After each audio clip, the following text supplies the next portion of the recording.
خبرې کې به زه دا خبره کوم چې پاکستان زنده‌باد، عمران خان زنده‌باد او فضل حکیم زنده‌باد دا مرده‌باد پکار دي. دو هغه سګونو ته سړکونه کړي دي چې په کوم ځای کې د دې خلکو ځمکې دي. د هسپتال ضرورت ورته دی، د سکول ضرورت ورته دی، د سړک ضرورت ورته دی، د پاکو اوبو ضرورت ورته دی. نو چې اوس زما ممبر په دې باندې نه پوهېږي چې هغه په اسمبلۍ کې پاسي او دا ووایي چې زما د سوات آبادي چې کومه ده تقریبا 27-28 لاک آبادي ده او د دې دپاره د سړکونو دلته کې ضرورت دی. دلته سړکونه پکار دي، لینک سړکونه خو پکار دي که نه. دا درېیم پیره ده چې نن د هغه خلکو حکومت بر سر اقتدار راځي چې کومو خلکو دا دعوه کړې وه چې موږ به د عوامو ته په دروازه باندې به ورته موږ انصاف ورکوو، عوامو ته به موږ سهولت ورکوو، په دې صوبه کې به موږ د دې عوامو تقدیر به بدلو. د دې نه مخکې کوم حکومتونه تېر شوي دي، هغو هم خپلې کوتاهیانې کړي دي. نو دوی د 2 کاله د 2 پیرې دوی منتخب شول راغلل، دا یې درېیم ځل دی. نو آیا دوی په دې حواله باندې هېڅ ونه کړل؟ ښه باقاعده طور باندې خبر دي. کم خلک چې د دې کار دپاره ودرېږي، یو سیاسي کارکون چې یو سړی پاتې شوی هغه د ټول قام د اهم مشکلاتو نه خبري چې دې خلکو ته د دې شي ضرورت دی، د هسپتال ضرورت ورته دی، د سکول ضرورت ورته دی، د سړک ضرورت ورته دی، د پاکو اوبو ضرورت ورته دی. نو چې اوس زما ممبر په دې باندې نه پوهېږي چې هغه په اسمبلۍ کې پاسي او دا ووایي چې زما د سوات آبادي چې کومه ده تقریبا 27-28 لاک آبادي ده او د دې دپاره د سړکونو دلته کې ضرورت دی. دلته سړکونه پکار دي، لینک سړکونه خو پکار دي که نه. دو هغه سګونو ته سړکونه کړي دي چې په کوم ځای کې د دې خلکو ځمکې دي.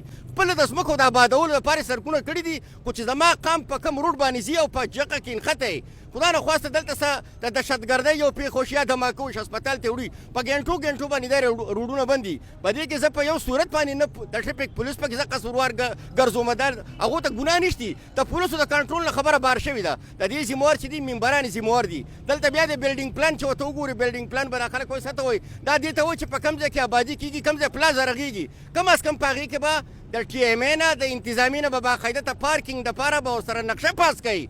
دلته چې څومره پلازاګانې جوړې شوي ټول غیر قانوني رخ شوي دي، ټولې غیر آیني جوړې شوي دي. بل طرف ته که څوک په لاس اچوي، ټي ایم ای په لاس اچوي یا په انتظامي لاس اچوي، جوډیشلي والا چې کوم دی هغه پکې دستي سټې وله ورکړي. نو اخر موږ حیران وو چې موږ به چا ته دا فریاد کوو، چا ته به دا فریاد کوو چې دا 21مه صدۍ ده او موږ نن د سړکونو دپاره موږ مطالبه کوو. کوم سیاستدانان چې بر سر اقتدار دی چې کلاو ګرځي، دې قوم ته کم سهولت ورکړی دی. نن د وړو په تروړه پسې زما د دې مینګورې او د خوا او شا دا خلک چې کوم دی غریبه طبقه چې ده، د وړو ته په تروړه پسې ګرځي، هغه ګېډې په سر راغستی دی. هغه زما جلسې ته زما جلوس ته ځکه نه ودرېږي چې هغه وایي زه به وروره ماښام بچو له به څه وړم. وایي نن هم په دې بازار کې که ته وګورې وروره خلک سوال کوي، خلک یې په دې باندې مجبوره کړی پاکستان چې د دې دوکاندارانو نه په دوکان کې ډوډۍ پاتې شي د پاتې شوي خلک چې هغه رالي هغې سره ګزاره کوي. او په دې کې به زه دا خبره کوم چې پاکستان زنده‌باد، عمران خان زنده‌باد او فضل حکیم زنده‌باد دا مرده‌باد پکار دي.